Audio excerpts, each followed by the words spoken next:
So big night for you tonight. What did you see out there that kind of enabled you to be so effective offensively? I would say it's all about like the scouting report and like knowing like how they play defense, how they guard, picking apart like what they do. Like, we figured out what their red like switching call was. So now when I'm going up to set screens, I'm yelling that when they're not supposed to be switching. Stuff like that gives us a little bit of an advantage. And it seems like the game has slowed down for you a little bit. Do you feel that way? Do you feel like the pace of just everything, you feel a little more comfortable than you did earlier in the season? Oh yeah, for sure. I feel like with every game I get more comfortable. Hopefully I get a little bit better. But I feel like, when it comes to, when I want to be like older guys like Drew, guys like sitting on the sideline, I think, what separates us. Like the game's so slow for them, like they play at their own pace. And like, if I want to get to that level, I gotta take some of that. That was one of the things I want to take away from them. You mentioned Drew. Is there anyone in particular on the Celtics roster that you feel like, as you've been spending more time in Boston or with Boston, you've been learning from or gaining kind of pieces of wisdom? For sure, Peyton. I think I've learned the most from Peyton. Most of it comes from us playing one-on-one and him killing like whoever we're playing against. He doesn't kill me, but killing other guys. Or whatever, but it's a good competition. It's always an even game. But just learning like how he uses angles when he's attacking somebody, like how he drives closeouts, just stuff like that.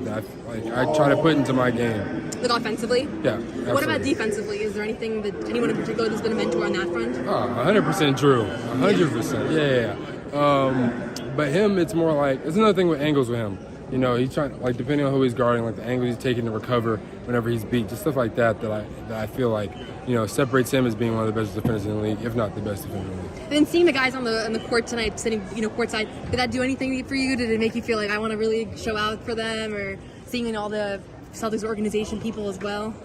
It was more like, I wanted to show them that, I can't hoop. Like, I'm a legitimate hooper. Yeah. Like, you know what I mean? Like, when I'm in Boston, sometimes I don't play, but like when they come down here and they see me play, they know that, oh, okay, this guy can actually hoop. Like, it's not like, it's not like I'm a bum or nothing. But yeah, that's pretty much the mentality.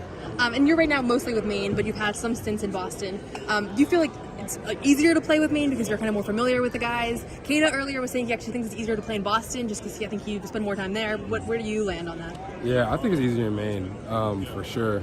I would say that, people ask me, like, what team are you on? I always say Maine Celtics. Just because it's like I've been here so long, I know the people, I know how they play, like I know the coaches. Obviously, I know the coaches in Boston, but it's just a little bit more easier in Maine. And where do you feel like this has been the biggest place that you've grown so far this year? I would say probably when it comes to like confidence and shooting threes, the kids shoot threes, and then also screening, like learning how to screen and get people open and start causing advantage. Those are basically like the two biggest areas, I think, for sure. Awesome. Thank you so much. Perfect. Thank you.